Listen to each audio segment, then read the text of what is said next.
Hello everyone. In this video, we're going to discuss all about introduction to digital marketing. Let's start. Now, what is digital marketing? It simply means utilizing online channels, paggamit ng iba't ibang channels online, internet, to promote products, services, and enhance brand visibility.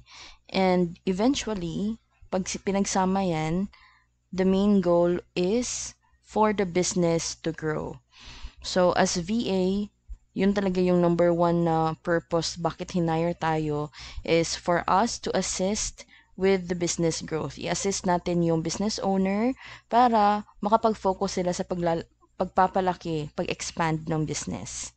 Now, bakit kailangan natin ng digital marketing? Of course, we are living in internet age, era ng internet. So, we have to maximize and utilize, take advantage of it. And we have several reasons here. First one is global reach. It connects businesses with a wider audience. This is so true. Guys, kung alam niyo yung clothing brand na Shein, yung fast fashion clothing brand for women, Shein daw yun eh. I'm not sure if that is Shein or Shane, but I do know that the original name of Shein is She Inside. So basically, I believe that is Shein. So yung Shein, wala silang, di ba guys, unlike Bench, unlike Pen Shop, and other clothing brands na mayroon talagang physical shop sa mga malls, yung Shein, wala. Pure online lang talaga sila. And yung bodega nila is located sa China.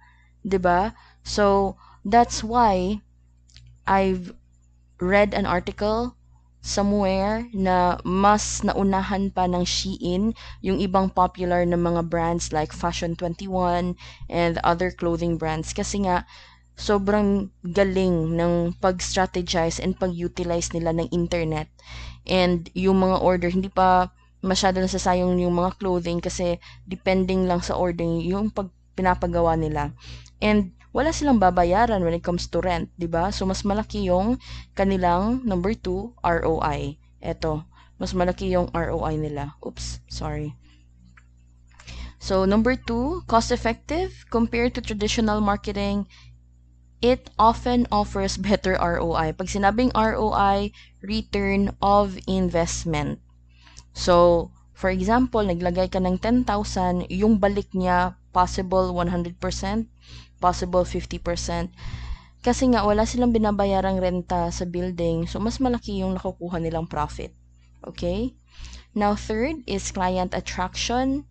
Attract clients through online visibility. And lahat ng tao ngayon, guys, yung internet needs na talaga siya. Hindi na siya considered as wants, needs. It is already considered as needs kasi nga lahat ng mga transactions natin, kahit ano pa yung work mo, kailangan talaga ng internet. So, that's why. And the last one is measurable results.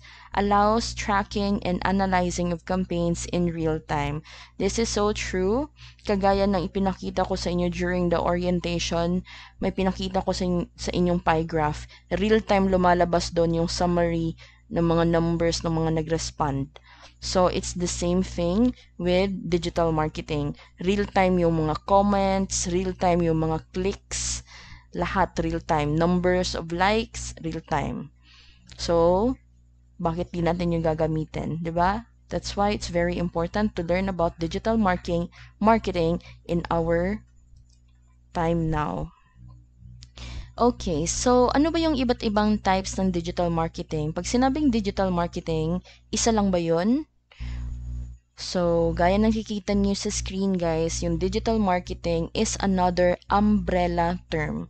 Pag sinabing umbrella, napakadaming malawak yung scope niya.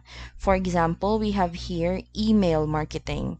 So, pag sinabing email, yung mga na-receive ninyo through email from, for example, from banks, from your internet service provider, Magme-mention lang ako ha, for example, mga banks like BDO and BPI, 'di ba? Palagi silang nagsisend ng mga promotional emails, and mga internet, PLDT, Globe, palagi silang nasa email natin, lumalabas sila. Kaya nga, yung email management, tinuruan ko kayo kung paano mag-unsubscribe and delete para mabawasan yung junk na nasa loob ng inbox ninyo. Second is influencer marketing. Ito, I'm sure marami kayong alam ng mga influencer dito sa Philippines and also internationally. So, gumagamit sila ng mga sikat na mga online personalities to promote their products. And then, viral marketing. Pag sinabing viral, napansin nyo kapag may nag-viral na video, sinasakyan yon ng mga business owner, ng mga business brands. Gumagawa sila ng sarili nilang meme. Kasi nga, viral siya, patok siya, and trending siya during that time. So, mas mataas yung chance ng engagement. That's why we are always on the lookout sa mga viral post para makasabay tayo sa trend. And third one is mobile marketing. Pag sinabing mobile marketing, ito yung mga tumatawag sa inyo, guys. Mga nagtitext sa inyo na feeling na nagtataka ka, bakit alam nila yung details mo. So basically, hindi yan dinidisclose ng mga pinagpapasahan natin ng mga information. Pero, nabebenta kasi yung mga information na yon. By bulk yun, binibili ng mga companies, and tawag doon ay leads. So, once na nabenta yung information mo, kaya minsan nakaka-receive ka ng text message from an unknown number, and stating your name, hello, and then your name, minsan meron pang last name, kilalang kilala ka. Yung iba din, nasa scam sila, yung mga banks nila, kasi alam na alam yung mga details ng banks nila. So, you have to be careful with that, but that is a strategy or a type of digital marketing. Okay? Lahat ng ginagawa online na hindi nahahawakan, gumagamit ng device, ng internet, ng gadget, that is already considered as digital marketing. So you have to remember that. Then we also have TV and radio. Electronic billboard. Ayan. Yung mga billboard na hindi na tarpaulin. Yung billboard na talagang TV na siya. Parang TV na siya. Nakikita ninyo. So, that's a sample of digital marketing. And then we have pay-per-click, or another word for PPC. So, may mga marketing na katulad ng mga websites, katulad ng Amazon, binibilang nila yon kung ilan yung clicks. Yun yung babayaran ng mga business owner, yun yung nag-avail. So, we also have website. May mga vlogs sa website, iba't ibang klase ng content, may mga images, minsan may mga audios and videos. So that's another type. And then we have social media. So social media, ito talaga yung pinaka-common. Kaya kung napapansin nyo, naka-circle out yung social media kasi sa lahat ng types of digital marketing, ito yung ituturo ko sa inyo. Napaka-imposible, guys, na papasukin nyo lahat ng types na yan kasi maguguluhan kayo. So, pili lang kayo dyan ng isa o dalawa. For me, pinili ko tong social media kasi nga, we will talk more about the reason later, but for now, ito yung pinaka number 1 na gamit ng mga tao all around the world. And kahit ano pang niche mo, kahit ano pang service mo or business mo, kailangan talaga na meron ka ng social media account. Kasi yung social media ngayon, it is already considered as your portfolio. So that's why yung social media yung pinili ko. Okay, so I hope that you understand the importance na pagkakaroon ng social media. Kasi again, it is considered as your portfolio. Okay? So, mag-ingat tayo sa mga pinopost natin, lalo na yung mga sensitive na mga topics, taboo topics like religion or other stuff, maybe mga cultural stuff. Kasi minsan may mga client na chine-check nila yung social media ng mga i-hire nila na VA. Kasi doon nakikita kung anong klase na mga post yung pinopost mo or mga meme na pinopost mo. Is it disrespectful sa iba?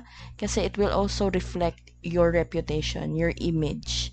So, that's why we have to be mindful and careful. And then the last one, we have SEO, Search Engine Optimization.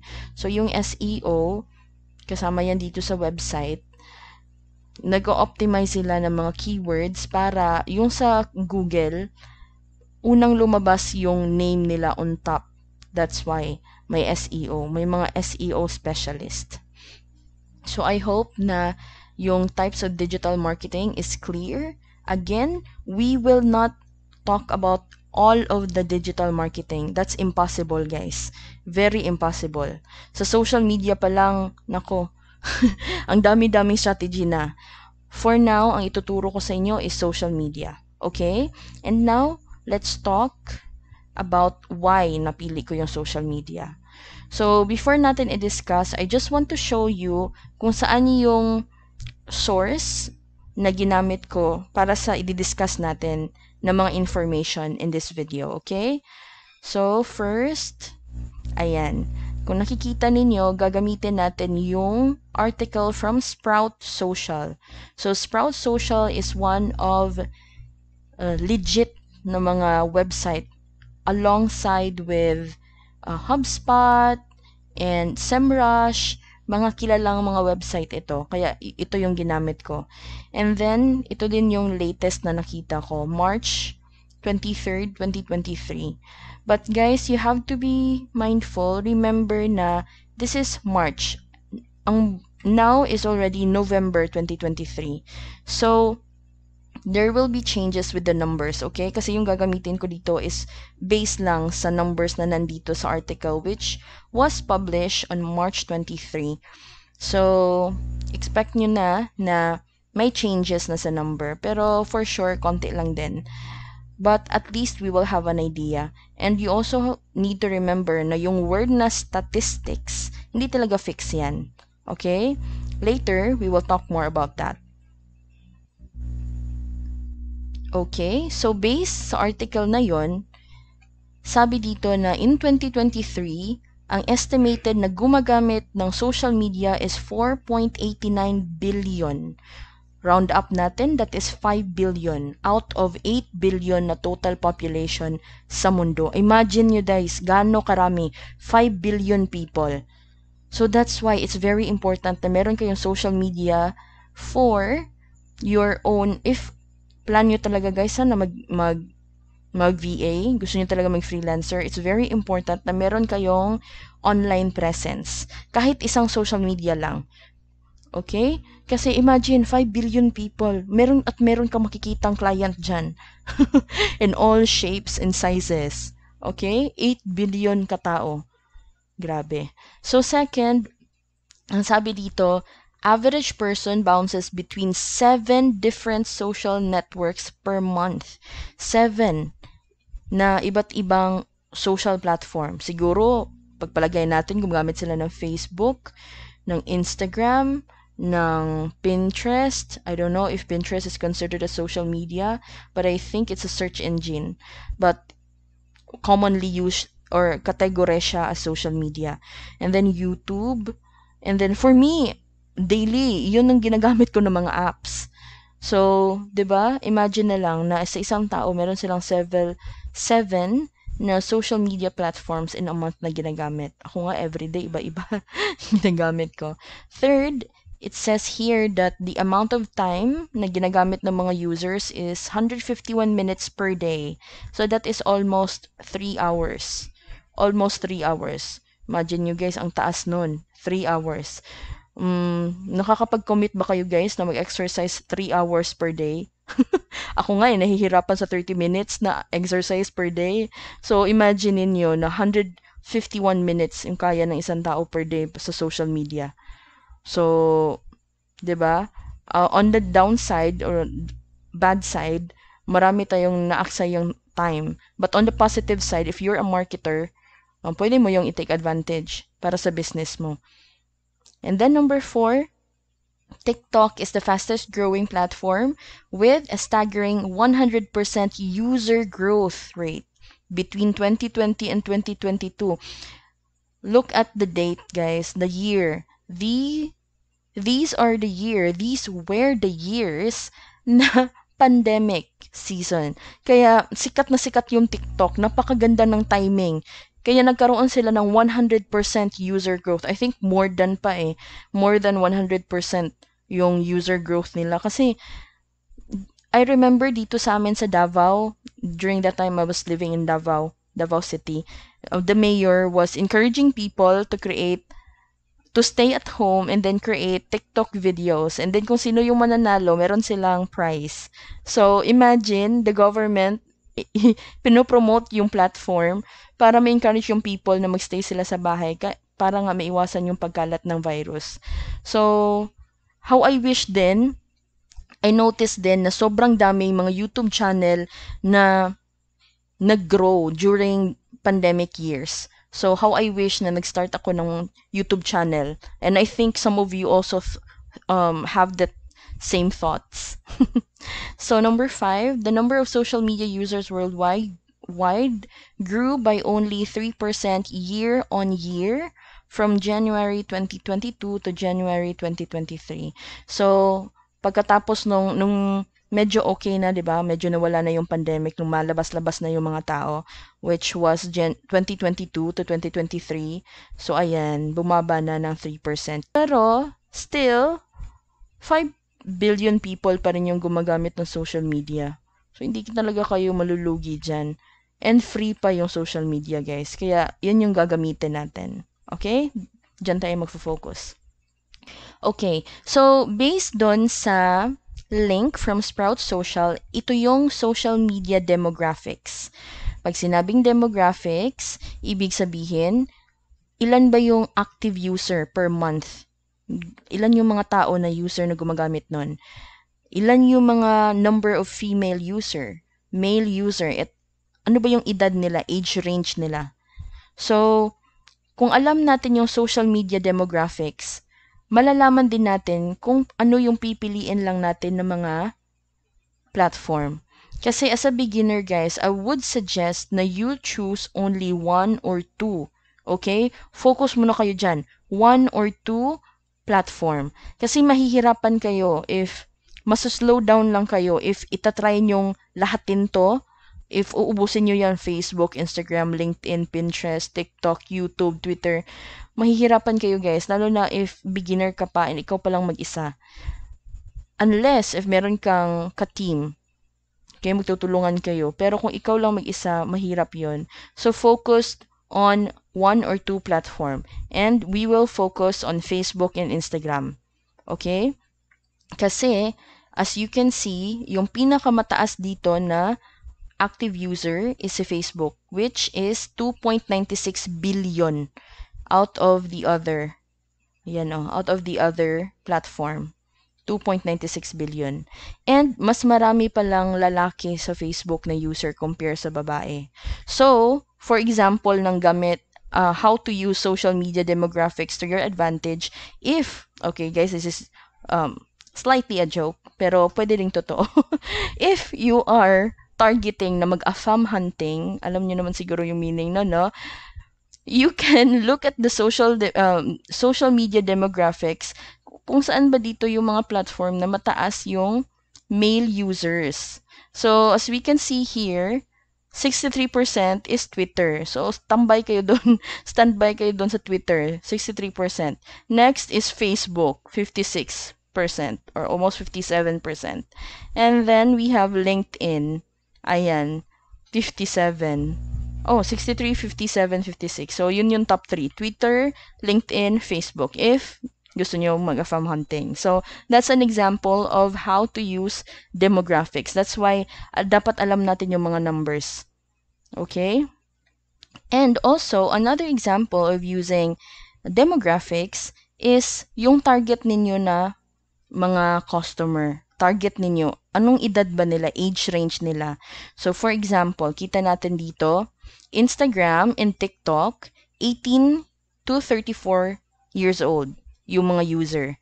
So, ibig sabihin, Gen Z. Maraming Gen Z and millennials. Okay, guys? Gen Z and millennials sa Instagram and TikTok. Lalo na talaga tong TikTok. Mga Gen Z talagang gumagamit yan. And, if gusto nyo naman na mas older, so, dito kayo sa YouTube. Oh, mataas din pala yung yung 15 to 35 user ng Gen Z sa YouTube. So, ayan, Facebook, 25 to 34 years old. Matutulungan kayo nito to distinguish kung ano ba yung pipiliin ninyo na platform. Okay? So, the third example na ito, if your business is all about skincare, all about fashion. So, pinakataas na user na female is ito, 76.7, Pinterest. So, doon kayo mag-focus.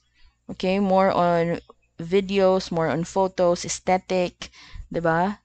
So, if your target is female users. If your target is male, use the demographics. If your target Gen Z, millennial, again, use demographics. Okay? So, I hope that's clear kung paano ninyo gagamitin yung social media demographics. Madali lang tong i-search, guys. Punta kayo sa Google, type ninyo social media demographics, and then the year. 2023, 2022. So, per year, mas solid yung information if last year yung gagamitin ninyo. For example, social media demographics for 2022 kasi tapos na siya, 'di ba? January to December na-tabulate na yung mga data ng bawat websites. But for now, still November pa tayo, December mag-i-end yung 2023. So probably by January, you can use the demographics of 2023. Okay? I hope na that is clear. Now, what are the basic tasks ng isang social media marketer or manager? So, basic lang ito guys ha, meron pang iba. Kaya yung sabi ko kanina, napaka-impossible na pasukin ninyo lahat ng digital marketing. Kasi, dun sa video kanina, as a slide, nakita ninyo, meron dun 10 examples ng digital marketing. And bawat isa doon is meron din silang mga subcategories. So, maloloka kayo guys. For example lang, dito sa social media, ayan, meron ng 5. And hindi lang 5 guys, kasi ito is basic lang ito entry level. Meron pang intermediate and meron pang expert. Kasama na dyan yung reporting and analytics, mga advertisements, pagrarun ng mga ads, pag-create ng mga strategies. So, pag-usapan natin lang basic. Number 1, we have to learn branding. Ano ba tong branding? And how will you create your branding kit? Content planning. Ano ba yung mga content na ipopost ninyo? Content creation, paano siya gagawin? Itong content planning, it will answer the what. And then content creation, it will answer the how. Paano nyo siya gagawin? Content calendar, content scheduling will answer when. Okay? The when. Now, let's continue. Merong 2 klase ng social media marketing, guys. Tandaan ninyo, merong 2. First is organic and then the second is paid. Pag sinabing organic, wala kayong ilalabas na pera kahit piso. Wala talaga. Ang i-invest nyo lang is yung effort and time. That is organic. That's what we call organic. Pero pag sinabing paid, of course, from the word itself, maglalabas na kayo, babayaran nyo na yung platform. For example, Facebook, Instagram, which is under Meta, babayaran nyo si Meta. You have to shell out a certain amount of money, budget for that. So, ano ba yung pinagkaiba nila? Again, yung isa, organic, walang bayad, free. Number 2, yung organic, it builds over time. Walang drastic, guys, na automatic, lumaki yung followers. Kasi nga, it takes time to gain visibility and engagement. Katulad ng sa revista, it's organic. Kaya it takes time. Pero kung gagamit ako ng paid advertisement, mas mabilis yun. Pero, for me naman, as of now, kasi bago pa lang naman yung agency, That's why we are strategizing kung paano mag-boost yung engagement and visibility through organic strategies. And then, content, yes, dito tayo nakafocus. Gaya ng sabi ko kanina, time and effort yung i-invest ninyo dito kasi hindi kayo maglalabas ng pera. So, ibig sabihin, galingan nyo sa quality, guys, sa content quality. Emphasis on high quality, shareable content. Kaka-relate yung mga naka-follow sa inyo. And then, ang organic din is long-term growth. Establishes a sustainable online presence. Hindi ito pwede, guys, na ngayon nag-post kayo, after 3 months post kayo, after 1 year post kayo. Hindi ganun. Okay? Dapat consistent talaga. Long-term strategy ang organic. And then, sa paid, of course, cost involved. Dapat may budget na kayo for advertising. Number 2, nakalimutan natin i-change yung color. Immediate results. So, kapag nagra-run kayo, for example, Valentine's Day, nagbebenta kayo ng mga chocolates and stuffed toys. So, syempre, during that month or before February 14, nagra-run na yung advertisement na yon. Pagpalagay natin, 2 weeks, February 1 to February 13th. So, immediate yung result para makita ng napakaraming tao na nagbebenta kayo ng ganitong package. O, merong isang flower, merong isang chocolate, merong teddy bear for a cost of 1,500. That's just an example. Alam ko mahal yung bulaklak ngayon eh. It can run up to 5K, I think. So, immediate results, kung meron kayong ibinibenta na product or service within that special month, special occasion. Okay? And then third, targeted reach. Allow specific audience targeting. Yes, for example, meron akong isang client na yung business niya is related to martial arts, sports, and napaka-targeted talaga ng mga audience nila. Kaya mahirap palakihin yung followers kasi sino lang naman yung gumagawa nun. It's a hobby na dedicated talaga sa mga tao na interested sa health and invested sa health nila and invested para sa flexibility and speed, mag-improve ng speed, 'di ba? Hindi naman lahat ng tao. So especially sa country, location ng client na 'yon, hindi masyado, although there are, yes, but they are very targeted. Very targeted yung niche. So, kapag paid yung ginagamit, mas madali silang makita. Pero kapag organic, mas slow yung growth. And then, number 4, fourth one, analytics provides detailed performance metrics. Yes, isa din to sa advantage, lalo na kung paid yung mga tools na ginagamit, software. Kitang-kita nyo talaga lahat, guys, if effective yung social media or digital marketing strategy na ginagamit ninyo. Kaya talagang mahihirapan yung VA. Medyo matcha-challenge siya if yung mga tools na ginagamit is paid version. Kasi kitang-kita doon if nag-improve ba, ilan lang ba yung followers within that week, within that month. And syempre, yung mga business owners, wala naman silang pakialam doon sa mga strategies kasi nga busy sila. Trabaho natin yon ng social media marketer or ng digital marketer. Trabaho nila yon. So, yung titingnan na lang nila is yung numbers. So, kapag hindi nila nakita na nag-increase yung numbers, talagang maaano ka sa kanila, malilintikan ka sa kanila. So, you have to be prepared sa mga ganong situation. And then, the last one, quick boost, accelerates visibility for specific goals, campaigns. Gaya na sabi ko kanina, guys, specific campaign, specific goal, specific na mga occasion and months.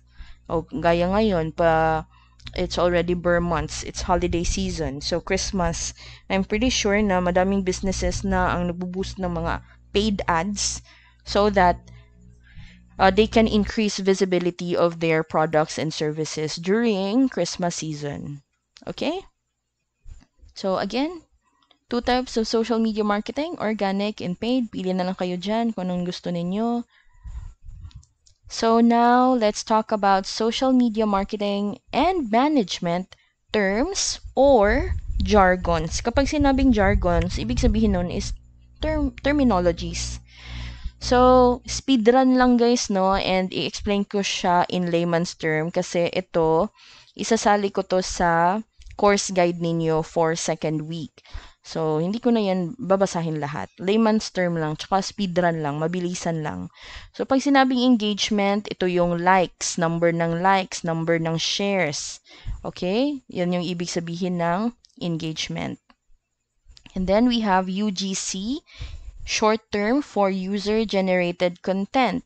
Pag sinabing UGC, specific talaga yun sa niche na yon, yung content na yon. For example, yung client ko na nagbebenta ng sports product, alangan naman mag-post tayo doon ng mga unrelated post gaya ng beauty tips, hindi ba? So, hindi siya UGC, hindi siya user-generated content. Walang connect. So, dapat connected. Pag sinabi namang third, algorithm, yan yung kumbaga, how the system works. Paano si Facebook, ano yung pinapakita una ni Facebook, ni Instagram, ng mga post. So, may mga set of rules sa mga platforms na yon. So, for example, nung nag-trend ang Reels sa Instagram, yung mga gumagawa ng Reels, sila din yung palaging lumalabas sa feed natin. Yun yung ibig sabihin ng algorithm, kung sino yung pinapaboran ng platform na ipakita yung content. So, kapag nakuha mo yung algorithm na yon, kung alam mo yon, mas marami yung reach. So, ito yung reach. Pag sinabing reach, number ng mga user. Okay? Number, kung ilang tao ba yung na reach niya from the word itself. Meron bang 50 katao? Meron bang 100 katao? Yung post na yon, umabot ba siya ng 1,000 katao? That's the number of reach. Hindi ito paulit-ulit ha. Reach means a specific account, specific number ng tao. And then we have ROI, return of investment. From the word itself, kung magkano yung pinuhunan mo, yun yung babalik. Kung magkano yung binalik, ROI. 50% lang ba yung ROI? Return? 100% ba yung return? So, that's the meaning of ROI. Then we have CTA, or call to action. Pag sinabing call to action, ibig sabihin, yung pag-i-encourage mo sa mga followers mo and viewers mo. For example, sa YouTube, yung pinaka-common na CTA, call to action nila is, please subscribe to my channel, please click the link, the bell button pala. Please click the bell button and subscribe to my channel. That's an example of CTA. Ang iba naman, kapag mga post, if you learn something, please share this post to your friends, to your family. Those are examples of CTA. The last one, we have impressions. The total number of times a piece of content is displayed. So, kapag impression, ilang beses siyang lumabas sa feed ng mga tao. So, pwede siyang paulit-ulit, no? Once lang ba siya lumabas? 5 times ba siyang lumabas? Every time na nag-o-open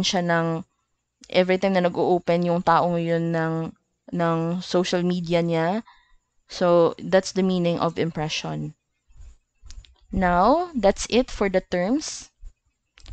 This time, mga acronyms naman, yung mga short terms, short word. Again, speedrun ko lang kasi, again, it will be in your course guide. SMO, it means social media optimization. Pag-o-optimize ng mga platform ninyo like Facebook, Instagram. KPI, Key Performance Indicator. So, ano yung mga basihan na nakuha mo yung goal mo? Kumbaga sa exam, ano yung passing score? Ano yung mga passing score? So, pag sinabi ng client, gusto ko makakuha tayo ng 100 followers in 1 month. So, after 1 month, i-check ninyo ilang followers lang ba yung nakuha. Meron bang 30 followers, 50 followers? Nakuha ba yung 100? Pero guys, I suggest if ever you decided to be social media manager, do not ever promise a specific number of followers kasi hindi natin yun hawak, guys. Baka sabihin ninyo, okay, within 1 month, meron tayong 1,000 followers. If you're going to hire me, I will make sure na meron tayong 1,000 followers. Totoo ba yun? Of course not, no? Kasi hindi naman natin hawak. And if ever na mangyari yon, that means fake yung mga followers. And hindi yun sustainable. Kasi yung meaning naman ng pagkakaroon ng social media presence, online presence, is eventually convert yung mga follower na yun para maging buyers sila, maging customer sila. So, kung fake yung number ng mga followers, sino yung bibili ng product, 'di ba? So, ikaw lang din yung mahihirapan kasi mawawala ng results. So, third, merong CPC, cost per click. Again, yung amount na binayad ng isang business owner every time nagki-click sila. May customer na nagki-click. Maybe sa website nila, ganon. Okay, and then we have next, cost per mil. Kapag sinabing cost per mil, merong 1,000 impression. Dapat 1,000 times lumabas siya sa screen ng mga user. Yun yung babayaran ng business owner sa platform na yun. And then we have SMM, it means social media marketing or social media manager. CTR, click-through rates. Ito yung percentage ng mga tao na nag-click sa link. Okay? Ilan ba yung click na na-receive yung ng link na yon? Kasi minsan may mga Amazon shops na yung mga Amazon shops nila, nililink nila doon sa Facebook account nila, sa Instagram account nila. So, ilan ba yung nag-click sa link na yon? Maka-count din yun kasi. Then we have UGC, yan napag-usapan na natin kanina sa first page.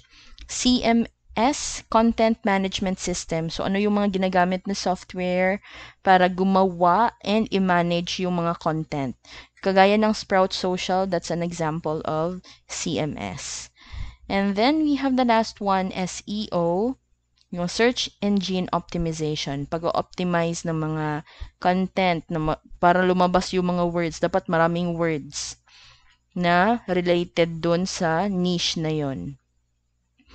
So, that's it for the acronyms. Now, the last one, we have useful tips. Number 1, you have to know your audience para alam nyo din kung ano yung content na gagawin ninyo. Yung mga audience nyo ba ay mga baby boomers? Contents nyo ba ay millennials? Gen Z? Oh, saan ba sila naka-standby? Kung gusto niyo Gen Z, wala nga naman doon kayo sa LinkedIn, 'di ba? Wala doon. Walang mga Gen Z masyado doon sa LinkedIn.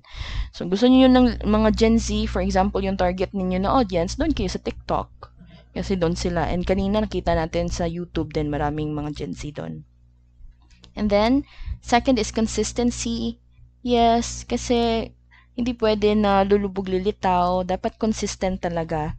Okay? Kasi kalaban natin yung algorithm. Kung hindi tayo consistent, hindi tayo papaboran ng algorithm, ng system, ng platform na yon. Hindi nila ipapalabas sa maraming user yung ating mga post. And then third, utilize analytics for data-driven decision. Yung reports, every month, analytics yun. So, para makagawa kayo, effective ba tong strategy na to? Effective ba tong strategy A or mas effective tong strategy B? So, makikita ninyo yan based sa analytics or sa reports. And then, engage with the audience, respond promptly. Oo. Kasi minsan, naiinis yung mga customer, yung mga follower kapag matagal sila nire-replyan. Kaya as much as possible, as soon as possible, replyan nyo na sila agad. Then last, stay updated with social media trends. Yes, gaya na sabi ko, yung mga viral na mga post, viral na mga videos, issues, pwede tayong gumawa ng mga meme to create mga related din na mga meme sa niche natin and para tumaas din yung engagement. Okay? And visibility kasi nga trending siya. So, that's it. Thank you so much for listening. I will see you all in our next video.